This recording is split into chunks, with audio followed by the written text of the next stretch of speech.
Tonight on DC News Now at 9, soaring dangerous temps still gripping the DMV tonight. Will the heat wave let up in time for the weekend? A DC woman's Kia stolen twice in a matter of months and taken from a place you'd least expect. Coming up, the changes she wants to see apartment buildings make now so no one has to deal with this. I'm really mad. I'm livid. It's ridiculous. Military families angry and disappointed after the Virginia Senate fails to take action on a program to help relatives pay for college. The fight going on at the Capitol and what happens next. Plus, see how people throughout the DMV are recognizing Juneteenth and the special journey more than 24 black veterans took to DC today.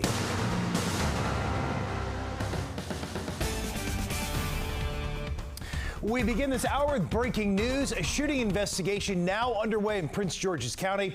Hi, everybody. Thank you for joining us at 9. I'm Chris Flanagan. Police are investigating a shooting that injured one person in Glendale. That investigation unfolding off Glendale Road near Glendale Oaks Way. That's not far from the elementary school there. Now, details are still limited. We do have a reporter right now working to gather more information. Of course, we'll keep you updated. All right, the other big story, turning to weather, we've wrapped up yet another brutally hot day here in the DMV, and unfortunately, more of it is coming. A live look at the Washington Monument from a rooftop camera here in Glover Park. All right, tomorrow, another DMV First Warn Day. Meteorologist Scott Sumner in for Janessa Webb tonight. And Scott, really no relief in sight. No, Chris, and yes, it is nice looking inside to the outside, but once you do step outside, it does feel a little bit uncomfortable, as noted with already heat alerts and excessive heat warnings here in the kind of that maroon shade of color and heat advisories in the orange, just to our neighbors to the north. Now, we'll get into the act, maybe not right at the moment, but certainly towards the end of the week and for the weekend, because you can see on Friday's forecast, we're going for 96 degrees here in the weather department, and 99 on Saturday, flirting with the record high of 101 set back in 1988. So yes, as hot as it is now, it's going to get a little bit hotter here and more humid. Right now we're sitting at 82 degrees. We have mostly cloudy skies. We have a south-southeast breeze at 11 miles an hour, and we'll see that 85-degree temperature drop to 81 here in the next hour and then stay in the 70s, eventually bottoming out into the upper 60s. So we do still have that heat and humidity around. As summer arrives tomorrow, kicking in the afternoon. It is our longest day.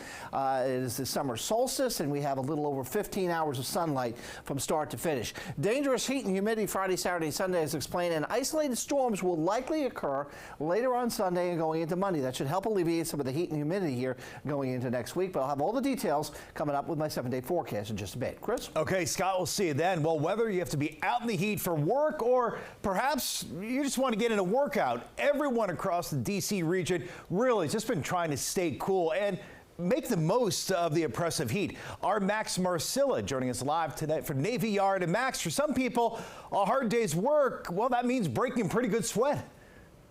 Let's go! Nationals, let's go! Aminata Phillips has the best seat in the house. As National fans head to the ballpark to sit in the sun, get your waters right here, guys. She's got a seat in the shade.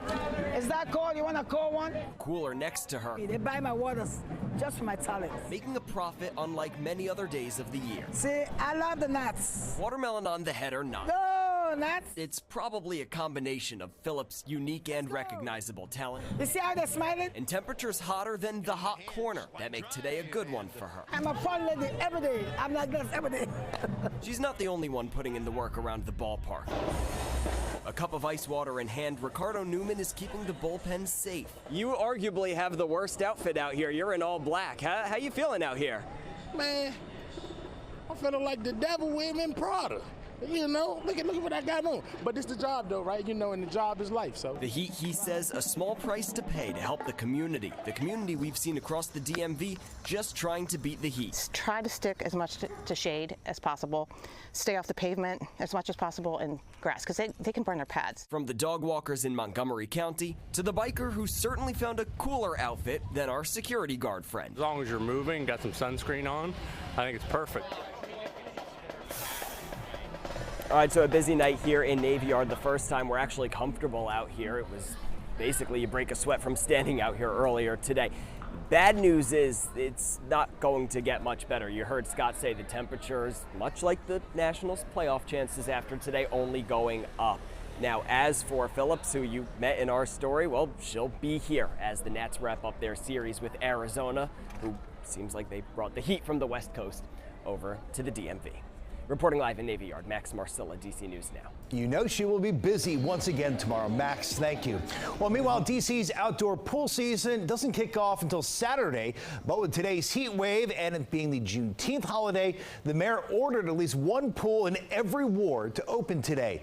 At Banneker Pool in Northwest, all the pool chairs, they were taken by noon. In fact, a lot of people got there right as it opened at 10 a.m. Probably pleads all the kids. I like swimming in the pool with my mom and dad. We had a lot of other indoor options today, but this was by far the best just because of the weather. Splash pads and spray parks are already open here in the district. So are the city's rec centers. Their hours 11 a.m. until 7 p.m. And be sure to visit DCNewsNow.com for a list of outdoor pools, cooling centers, and other resources all around the DMV. Just hover over the weather tab on top, then click DMV Extreme Heat in the drop-down menu. Or simply, you can scan the QR code here on your screen. It'll take you straight to our website. You can also download our DC News Now weather app. It is free in the App Store and in Google Play. Well, a hiker is recovering tonight after falling 30 feet on the rocks along a hiking trail in Montgomery County today. The fire department says the man fell on the Silver Spring section of the Northwest Branch Trail. Crews had to use a rope system to get that hiker to safety. Developing at 9, Arlington County Police are looking for a driver connected to a road rage shooting today. Police say it happened this afternoon near Richmond Highway and 33rd Street South. A man shot at another man's car after some sort of dispute. No one was hurt, and police so far have not made any arrests.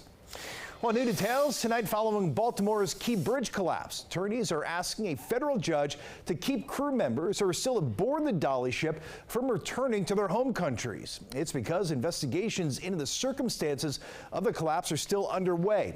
8 of the roughly 24 crew members were scheduled to return to India and Sri Lanka as early as tomorrow. That, according to court filings, that would mark the first time anyone could leave the ship since it's lost power nearly 3 months ago.